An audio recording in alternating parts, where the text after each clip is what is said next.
Hello, guys, and welcome back. How are you guys doing? Let's dive right into today's gist because this is weird. Get your popcorn ready because the Atlanta babes, y'all gotta come forward. What is going on? Let's listen. Every female in Atlanta weird or story time about another odd weird interaction that I had with a female in Atlanta. And let me just say, when I get on here and tell y'all these story times, it's not to be messy, it's not for clout, it's not for clicks and views. I'm genuinely telling y'all experiences that happened to me because for one, I like to hear other people's perspectives on things. And then two, I be trying to figure out, is this stuff just happening to me or is it happening to y'all too? So this particular female, I met her in an entrepreneurship group. She was heavily involved into real estate, and at the time I was like just getting started with Airbnb, and so I'm like, oh, this is perfect. I can make a connection with her, possibly regarding business and then a friendship as well. So in the group, it seemed like we kind of clicked and hit it off. We exchanged information. We chatted a little bit on the phone, and then we decided to go out and have dinner. So we end up meeting for dinner at Devon in Midtown. And so everything's cool. We're just chatting, kind of getting to know each other, and we get on the topic of dating. So she asked me, like, am I dating? And at this time, I was new to Atlanta, so I'm like, no, I'm not dating. People are too freaked out in Atlanta for real to be dating.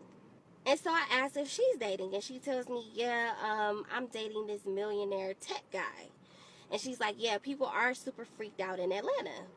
So I'm like, oh, okay, you dating a millionaire tech guy. That's cool. So we start talking a little bit more just about how people are freaked out in Atlanta, right? And she like, yeah, me and my boyfriend, we used to dabble into, some freaky things. We used to have,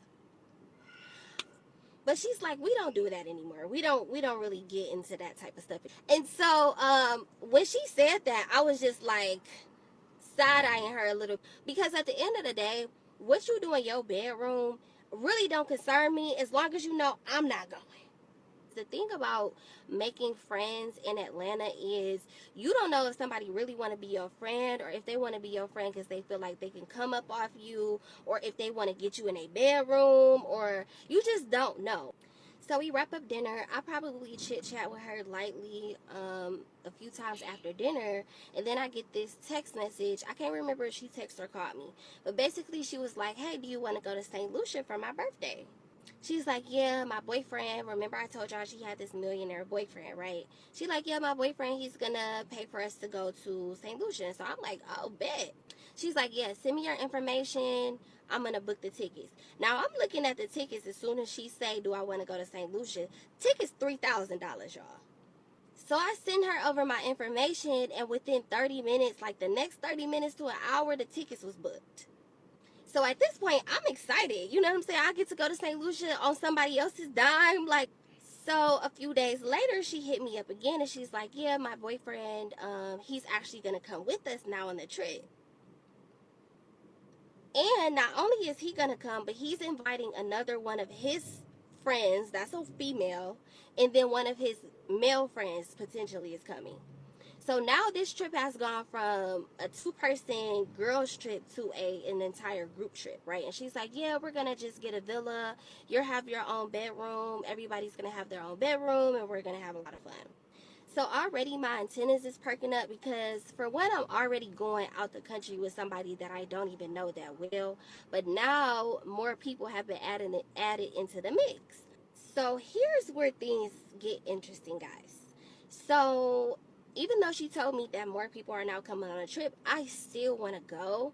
But if I'm going out the country with somebody, I need to know everybody information, address, birthdays, okay, phone number, Mm-hmm. everything. I want to know who I'm going out the country with, right? So I asked her, I say, hey, what's your boyfriend's name? So I can do a quick Google search and make sure that he's not a freaking serial unaliver. Like, he's this millionaire tech guy. I should be able to Google him. This girl gonna say to me, what do you want my boyfriend's information from? Like, this is abnormal. Like, you want to look him up? You want to research my boyfriend? That's very weird. Like, I understand you want to be safe, but what do you need his information for? Are you okay? I literally told her, I was like, I wasn't trying to offend you by asking what your boyfriend's name was, but if I'm going out the country with somebody, I want to know the names of everybody, right? Hello, like, so she proceeds to give me the name and the Instagram of the other female that's going. I never got the information about the other male friend that was supposed to be going. Why this girl tell me, y'all? Why she say, let me ask my boyfriend and see if it's okay for me to give out his information? What are you talking about? What do you mean you have to ask your boyfriend that I'm about to go out of the country with and spend a few days with in a villa? You have to ask him if it's okay for you to give me his name?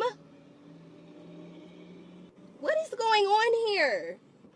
That was not the freaking response that I was wanting to get from her. Like, hello? So that definitely had me on the defense, right? So she ends up giving me the name of her boyfriend, right? So I look him up. He is Googleable.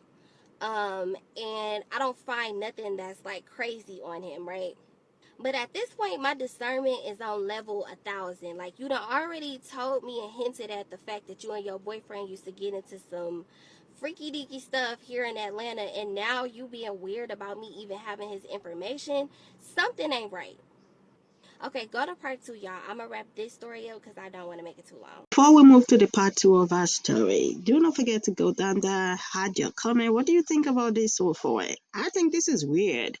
We just gotta say, we have to listen to what she gotta say at the end of it. But I believe for her to be making this video, she is good. Ain't nothing free. The earlier people realizes that nothing comes for free, the better they will be able to like get it. Who is giving you a 3,000 free ticket to go to wait and you're thinking nothing gonna come out of it?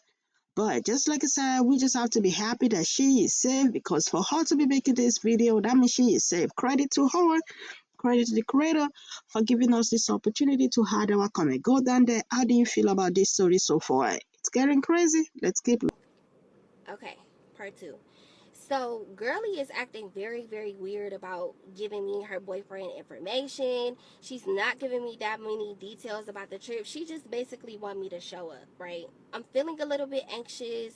I'm feeling like I'm uneasy about if I'm gonna go on a trip or not. But at the same time, they've already spent thousands of dollars on this ticket. They rented out this villa. The villa was thousands of dollars a night. So I'm like, for me to, that little sense of like, I don't want to pull out of this trip at the Mm-hmm. last minute. So I take everything back to God. I'm like, God, if you don't want me to go on this trip, let me know. Send a sign. You know what I'm saying? Let me know something. How about one of my family members, one of my close family members, gets in a car accident like 2, 3 days before the trip? I'm like, oh yeah, I'm not going on a trip. I'm going back home to check on my family. So I end up explaining to her, like, yeah, I'm basically having a family emergency. I'm not gonna be able to go on a trip. What is going on? So she like, oh my gosh, I'm so sorry to hear that. Okay, don't worry about it. It's totally fine. We're not worried about the ticket. No problem. I hope everybody gets well. Something really did happen with my family. I was not making that up, but that was the sign that I felt like I needed to just hang back and not go on a trip. Why, after she sent me the text message, like, yeah, that's fine. Don't worry about it. We'll cancel your ticket. I hope everybody's good. Why do I find out that she has me blocked on every single platform? Never spoke to me again. Blocked me on everything. Hates my guts. And my whole thing is like, if we was developing a friendship and I could not go on a trip, why do you now not want to be my friend? That's why I feel like, okay, it was some funny business going on. Y'all wanted to get me over there and thought we was about to have a little some little party going on, okay? Because why would you stop talking to me if we was developing what I felt like was the beginning of what could have been a friendship, and you're that upset that I decided to not go on a trip that you had other people going on at this point? And then it's like, why why is a bunch of females going on a trip with your boyfriend? Like, I don't know. I just thought the whole thing was weird. So basically, the girl and the other girl that I told y'all that was her boyfriend's friends, they ended up going on a trip. After she got back from the trip, she blocked me on everything.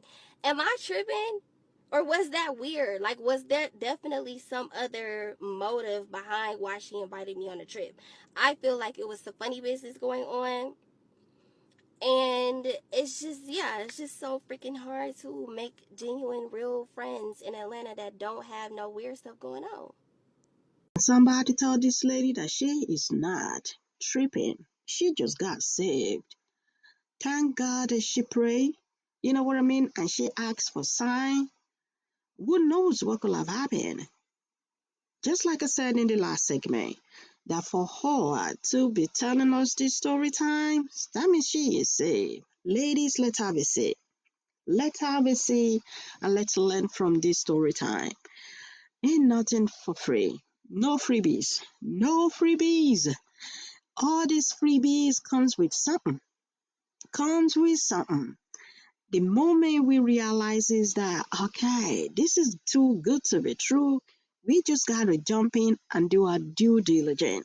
I was just happy while I was listening to her story that she paused, even though the $3,000 free ticket, that sounds so good that you might easily forget how to do your research, do your due diligence. And she looks like she's doing good herself. So maybe that helped her in, just relax, pause, and do her due diligence by doing the research, right? She lost a friend, she lost a business partner, but she did not lose herself.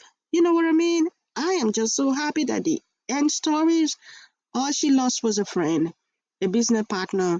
That in no way affecting her own business, affecting friendships that she's gonna make in the future. Ladies, no freebies. No freebies at all. The earlier people realizes that, the better they are, they are gonna make a right decision that is gonna be beneficial to them, right? Friends gonna come out here wanna use you for what she says. She might be thinking, no, that's not a friend. I was just happy that she is safe. How do you guys see this story? Let's go down there in the comment section. Let's add our thoughts. Let's make this educational and fun. And I will see y'all in the next one. Bye for now.